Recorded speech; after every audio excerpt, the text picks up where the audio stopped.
Hey, this is Dan here from Rune Silk, and I'm joined by one other, and that's none other than Damo for show, and this is the Beardmail podcast. So sit back, listen, and enjoy.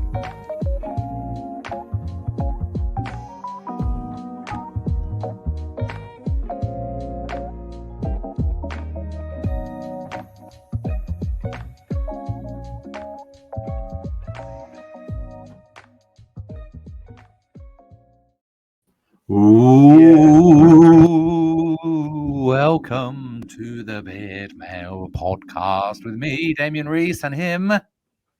Dan Jones all over ya. You're supposed to make it scary, Dan, because today on the Beardmail podcast, we are talking about Halloween. Woo. Halloween. Oh, Halloween. Who's we? Halloween. We tried to keep it topical. We tried to keep it fresh. We tried to keep it up to date. So we're going to regale some lovely stories and give you some interesting facts and just discuss everything that is Halloween. It could be a 5-minute podcast. It could be a 30-minute podcast. We don't know yet, do we, Dan? Because we freestyle it a little bit, don't we? Not gonna lie, though, Damo. You could have at least put some effort in and maybe put some pumpkins or something along that top there. You could, Guaranteed, every time within the first 2 minutes, Dan will say something that the listeners on Spotify don't know what we're talking about. Dan, they can't even see. The listeners can't see. So what does it matter if I put a picture of a pumpkin on? Because they're listening. They're listening. They're not watching. There's only like 5 people. YouTubers like to see these things. They like to see a bit of creativity. But YouTubers, they can just Google. They can just Google a pumpkin right now if they want, and they can see one. There you go. Boom, done. Yeah, have that split screen pumpkin on the side. Just imagine that's along the top row of all the images of the Beardmail logo and the Beardmail boxes and all that swag. All that swag. I'm here for the Spotify listeners. Dan, you've got some interesting facts and stuff, haven't you? Well, I mean, I've got some facts. I don't know how genuinely interesting they are, but they're facts nonetheless. I'm going to do something. How many seeds do you think there are in a pumpkin, Dame? I'm just going to roll off with fact number one. It's a question. How many seeds do you think the average pumpkin contains? The average pumpkin, how many seeds? What is it like cheating? 10. 10 seeds? Not far off, actually. That was a random guess. Literally, I just for those of you listening, I'm sorry, but I did for the YouTubers just Google some pumpkins just so they can get in the spirit of things. The spirit of things. Give us the answer, Dan. How many seeds in a pumpkin? Yeah, no, you're actually not far off. It's 500. Well, I was in the right sort of bracket. I was thinking somewhere between sort of 10 and 500. That was the bracket I was in. Otherwise, I'd have said less than 10 or more than 500. So literally, bracket wise, I'm about there. Yeah, so. That's interesting. I've never smashed a pumpkin, but yeah. So 500 seeds. What does that mean? It's just a lot of seeds. I mean, it is a lot of seeds. If that means that one pumpkin has the potential to father or mother 500 plants. That's not true, Dan, because I have millions of sperm, and that's the same thing, right? No, not every single one of your sperms can make 1 million people pregnant. Well, they could if they took them all out and then they did the old IVF stuff, but you're talking taking 500 seeds out of a pumpkin and planting them all individually. There's a potential to get 500 plants. Wow, I've got a wicked business idea coming up because I reckon by around March next year, I could have 500 pumpkins and then sell them. Do they sell very well in March? March? No, not necessarily. No. According to university studies in somewhere in America that I can't see without my glasses on, 80% of all pumpkins are farmed in October. So you missed the boat. I mean, there's a 20% window there, so we're golden. Yeah. I mean, pumpkins, they are an edible thing all year round. Well, I don't know if you can't really grow them in December unless you're in like Bahamas or something, but I don't think there's much call for pumpkins there. Might be wrong. Maybe there's your business. Go to the Bahamas, make pumpkins really popular, and just become a pumpkin farmer. I love it because a ratio of 500 seeds from one. I mean, that's good. That's good value for money, isn't it? What? I mean, tell me more. Let's imagine that I'm an idiot and I don't know. What is a pumpkin? Is it a fruit? Is it a vegetable? Is it an animal or a mineral or a vegetable? What? Tell me about a pumpkin, Dan. It's a gourd. A what? It's a gourd. Is that short for good Lord? What is that? Oh God, that's a big one you've got there. A pumpkin, I mean. It falls in like the marrow family. It is technically a fruit because it has the seeds inside, but not really. It's a gourd. It's neither fruit nor vegetable, as I understand it. It's a gourd, same as a marrow or a gem squash. You know your food, don't you? Tell me, what can you do with a pumpkin, Dan? You can eat it. You can Doesn't turn some it of into it, doesn't some bits of it kill you? Isn't it like really poisonous or something? no, Are you sure? no. I'm sure the skin of it, or this, also the seeds or something. I'm sure there's something really dangerous about pumpkins. Maybe it's just the crazy faces they have in October, but I'm sure there's something, or maybe it was just out of date. Pumpkin was really bad for you. I'm trying to think back to my chefing days. I'm going to So Google. I don't know about the skin. If anything, I'd probably say no, because I'm sure because you probably wouldn't want to eat the skin. It's the same as when you do a butternut squash, for example. You know, you scrape the flesh out of the skin, and I don't think people sit there numbing on the skin. It's a bit leather-like. But I know the seeds, for example, aren't poisonous because you get roasted pumpkin seeds. You can buy those in the supermarket, and that's essentially what I do with those 500 seeds. Once we've got all the stuff out the pumpkins around this time of year next month. Then we roast up the seeds and just sit there and just have them as little snacks. I'm just going to drop this in now to scaremonger everybody and maybe get some likes and interest.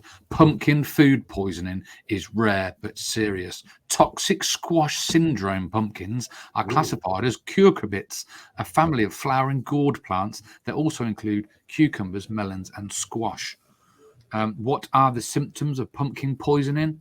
Food poisoning is a preventable yet common problem in the United States. Food contaminated with pathogens or microbes may produce symptoms of nausea, vomiting, diarrhea, and abdominal pain.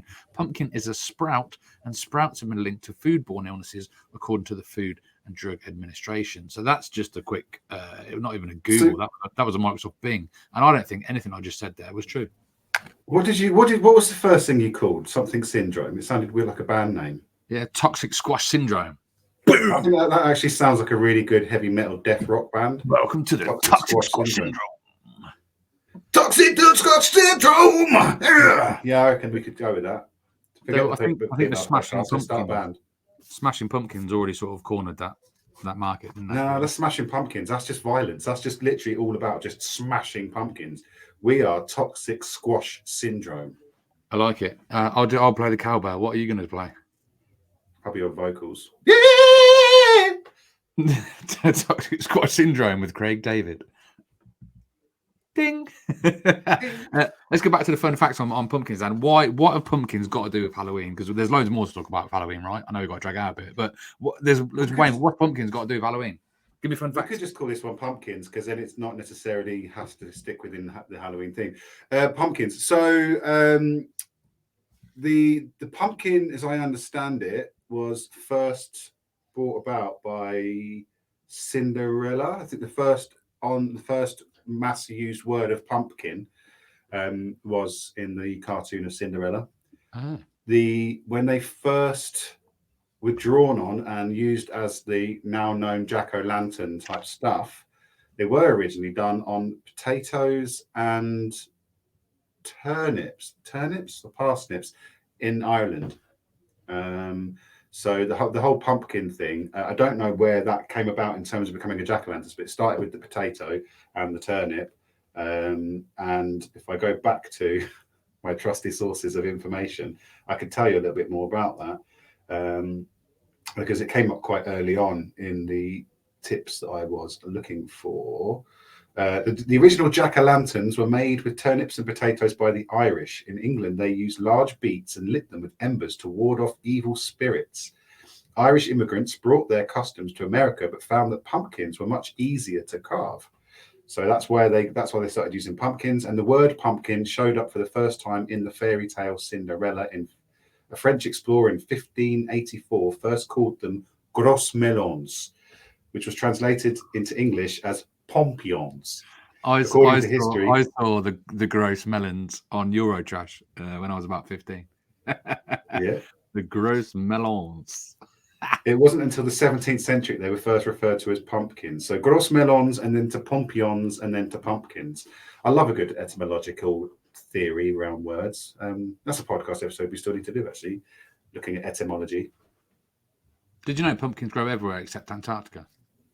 Every single continent on the world except Antarctica, correct?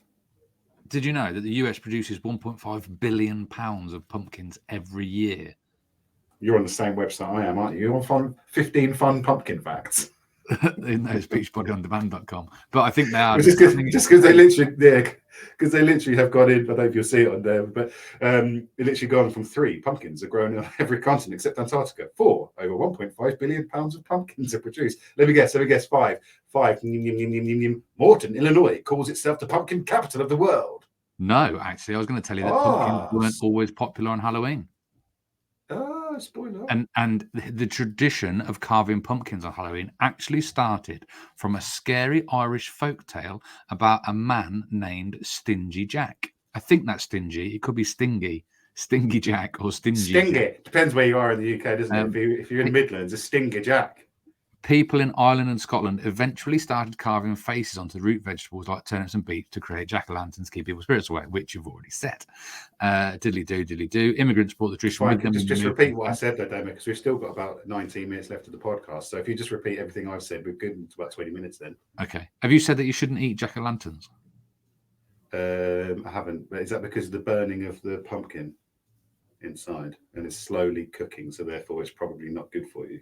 No, but there's 45 different types of pumpkins, you see, and obviously the better ones for eating are not the ones that are good for warding off the evil spirits. I tell you what, I've learned some stuff today, man. I've learned some stuff. Do you traditionally have a pumpkin or 3 in your gaff at Halloween?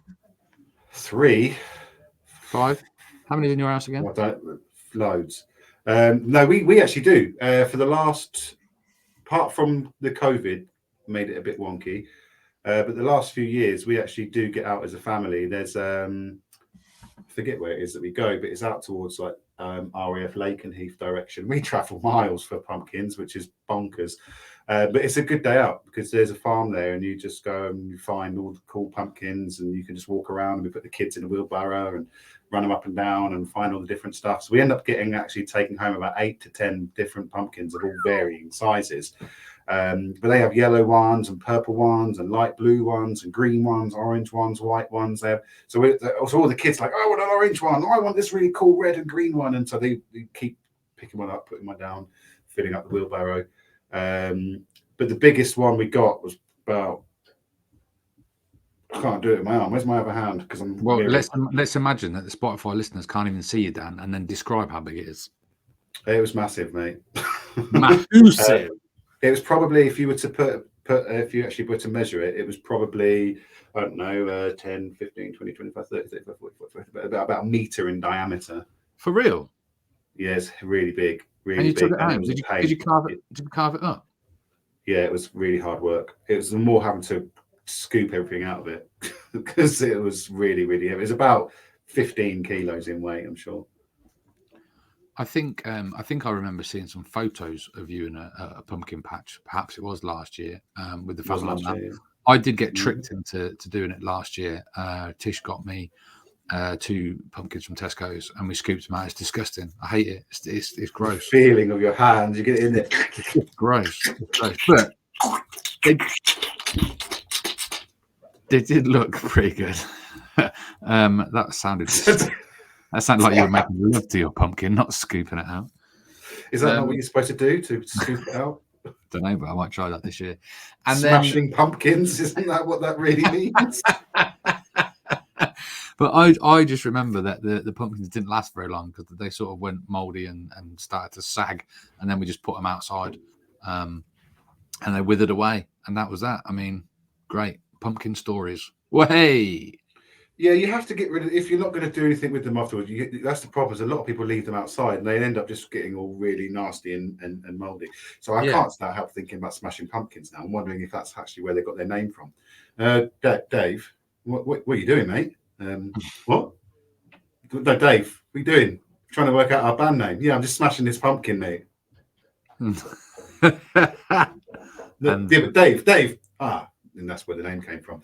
That would be really lousy if that was true.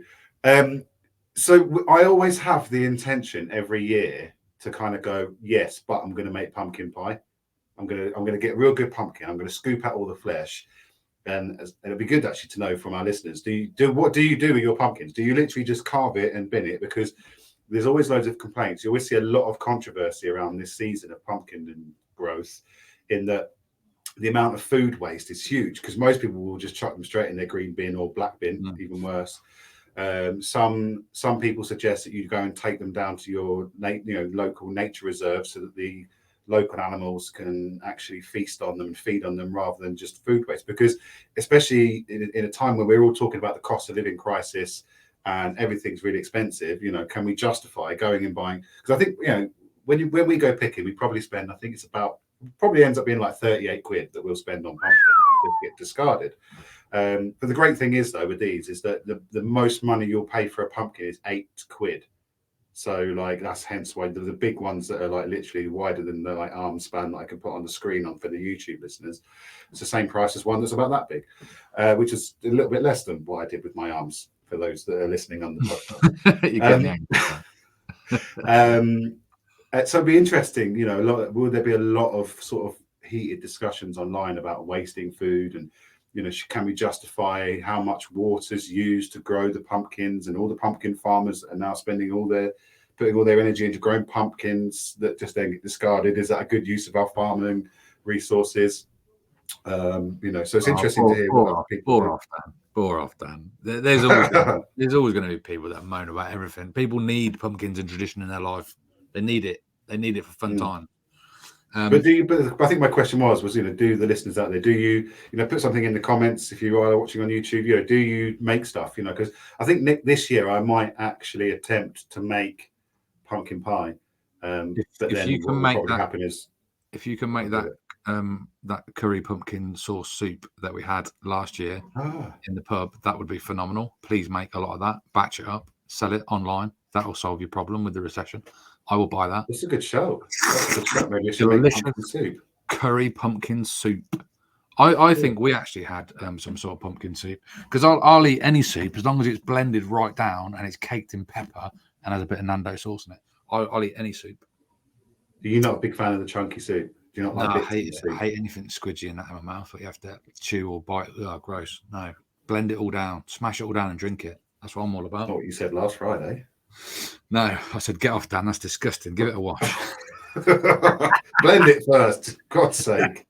Hey, Dan, what other cool, scary stuff happens on Halloween? What do you get up to? Regale me some Halloween-y stories. Well, Halloween for me is always one of those times of year where I should really embrace the experience more. But I always get really begrudging, because the missus will say to me, yeah, babe, so I've just ordered the kids' Halloween outfits. And I'm like, what's wrong with what they wore last year? Why have we got to spend £50 on outfits to go and get 5 quid's worth of sweets? This is not a good return on my investment. They're a year bigger, Dan. So, yeah. They're a year bigger. The kids are bigger each year. You have to buy them new clothes every year. They get bigger. Bin bags don't change in size. Well, we have themes. We tend to always theme. So I think we're doing Star Wars themed dress up this year, because finally managed to get the wife to start getting into Star Wars, because she always refused to watch it because they made them watch one film years ago in school, and it gave, she didn't like school, so now she didn't like Star Wars. So I snuck her in with the Mandalorian, and then with the Obi-Wan, and now we started episodes 1, 2, and 3. I'm like, knew I'd get you to watch Star Wars. So much so that I think our last year was Harry Potter, so all the kids had to have wands and outfits and glasses and Hogwarts. The robe's definitely going to fit them this year.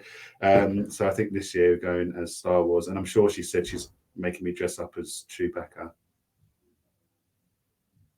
So yeah, we go around the village, and I think Damo's been frozen. Uh-oh. We've lost the interwebs. He looks really intent, like he's listening very, very deeply into what I'm saying. The Wi-Fi just... Oh, no. But the nice thing is he's really genuinely looks like he's listening to me ever so intently. It's almost like he's adoring my words of wisdom right now. Absolute disaster. The Wi-Fi just dropped of its own accord, Dan, and you're flickering on and off. I think we're both talking at the same time. It's come back now. It's come back. Are you there? Oh, cool. Yeah. I was talking because it looked like, because you were like stopped in this position, like you were really intently listening to me, and I was just like, and I was. It was like pretty much like that. Like, it was like, oh, he's actually really listening, and it looks like he's really enjoying what I'm saying. Yeah. Sorry So to the listeners. We just got to the Princess Leia outfit bit, which was a good bit, and then it cut us off. Princess. No, I think I'm dressing as Chewbacca. So I don't know. I don't know. Could Leia, Jabba the Hutt? Yeah, you'd make good all that. I can't watch Star Wars, mate. It's too much migraine territory for me. There's too much flashing lights. It's dangerous for me. Can't watch it. Bing, bing, bing, bing, bing, bing, bing, bing, bing. So no Star Wars to me, mate. We're talking about Halloween. So you will get dressed up in Star Wars this year and go trick or treating in the hood. Yeah, we'll do a few laps of Little Paxton. And do you know what? Actually, this year I was actually thinking about this. I think what I'm going to do is I'm going to go around with a bag of sweets, knock on people's doors, and give them something. Give them some Beardmail cards. Yeah, probably just like a pairs or something. Samples. Yeah, just because we always knock on doors with our hands out, like, yeah, so maybe it might be quite nice to just twist it around and be like, here you go, would you like a sweet? They might not trust me because I'm definitely going to make up a batch of toffee onions. Also, I'm sure there was some cannabis laden sticky toffee apples around my neck of the woods one year when I was a youth. Hey, actually, Dan, thinking about it, maybe you should go down to London where they're rich and affluent and have lots of money, and just go around and just no sweets, just cash, please, and just see how you go. Try a different game. When we were young, it was, I even remember trick or treat, money or sweet. We used to walk away with at least 15 quid. Now, miniature Mars bars and stuff like that. What am I supposed to spend that on? I have to eat it instead. What about adult scary stuff, Dan? What do you mean? Not like that. Not like that.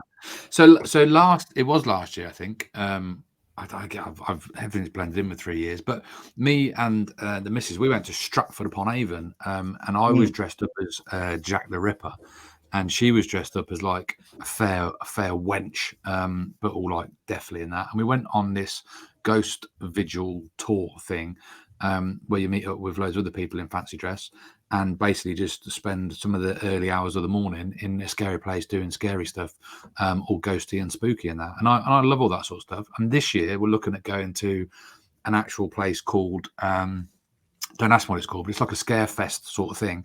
But basically there's lots of different attractions there. And you walk around stuff and they have people that are dressed up as real scary people and they just scare the shit out of you basically. But it's a bar there, there's food there. I think they've got the Circus of Horrors there.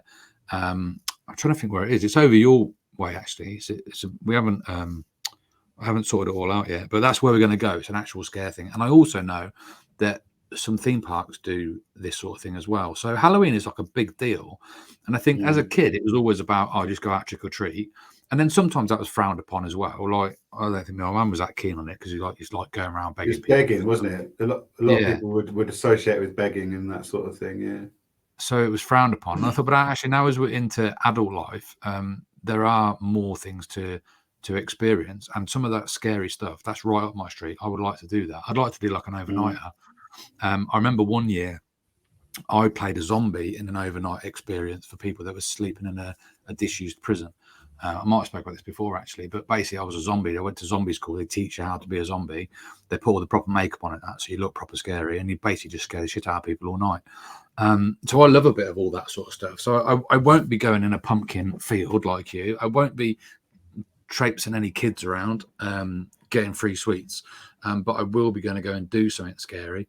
And of course last year, but the beard on competition was on Halloween, so that was pretty cool really, because we all got together. But there weren't many people dressed up scary, was there? But I do like a good bit of a scare, and I do like a bit of a Halloween thing. Did you manage to do any research on where it comes from and what it is and why we do all this shizzle? Well, I think we covered that with the Irish and the potatoes, didn't we? And I didn't know. But the Halloween, I think as you get older, the Halloween themed parties are quite fun. I mean, we did one a few years back, and the theme was dead famous. So you had to dress up as dead people who were previously famous. People were like dead Freddie Mercury and Jesus and stuff like that.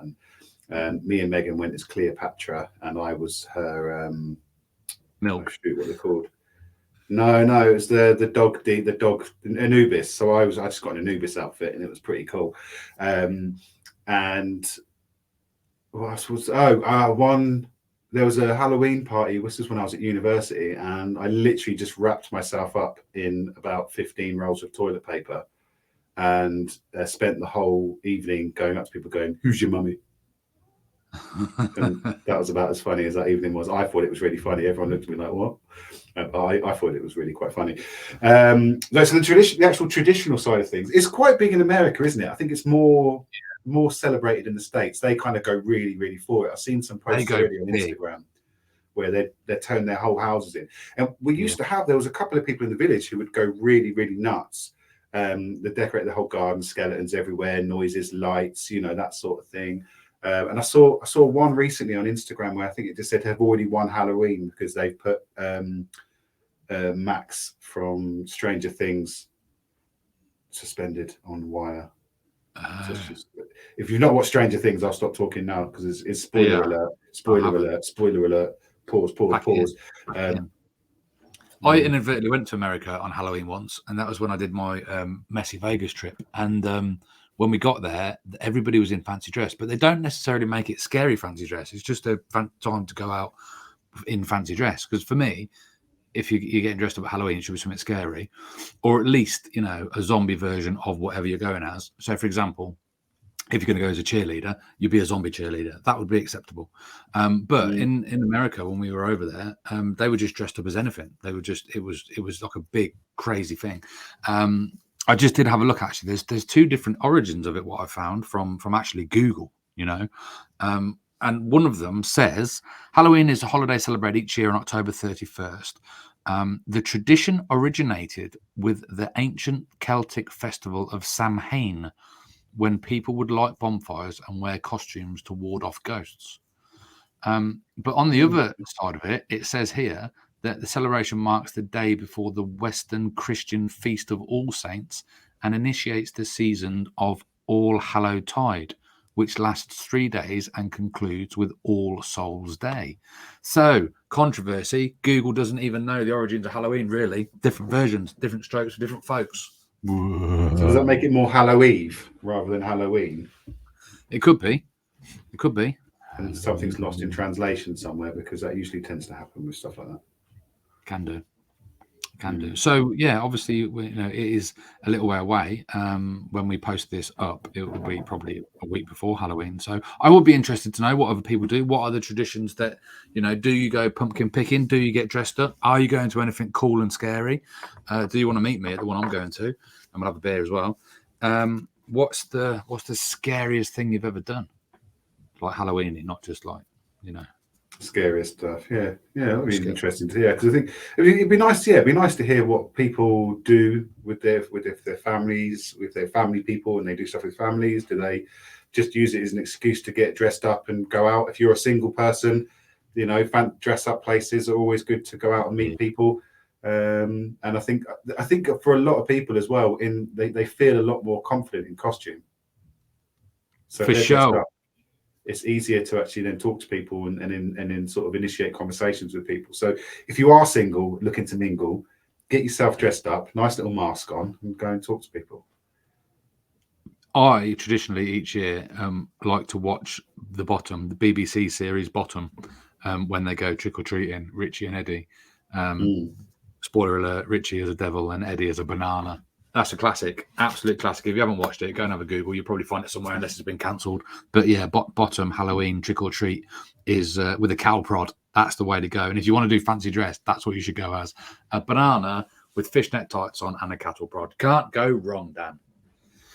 Yeah, and if they don't give you sweets, that's it. Although, have you actually done any tricks? We've got 1 minute. You done any tricks? Well, silly string was the best I ever did as a kid. Or eggs and flour sometimes. No, to be honest, not really, because where I grew up, everyone was really nice. They used to give us money and sweets and sometimes an orange, which you'd launch somewhere.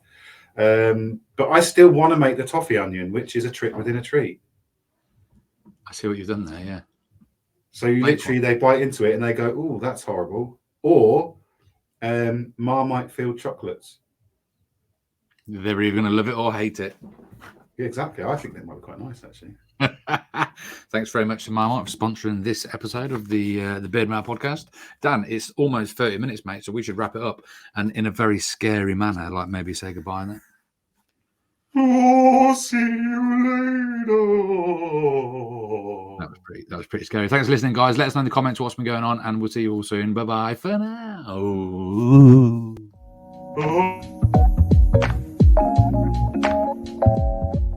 Thanks for listening or watching the Beardmail podcast. We have new episodes dropping at 07:30 a.m. every Wednesday in UK time. So we thank you very much for watching. Check us out on www.beardmail.co.uk for everything that's new and happening soon. Thanks for listening, guys.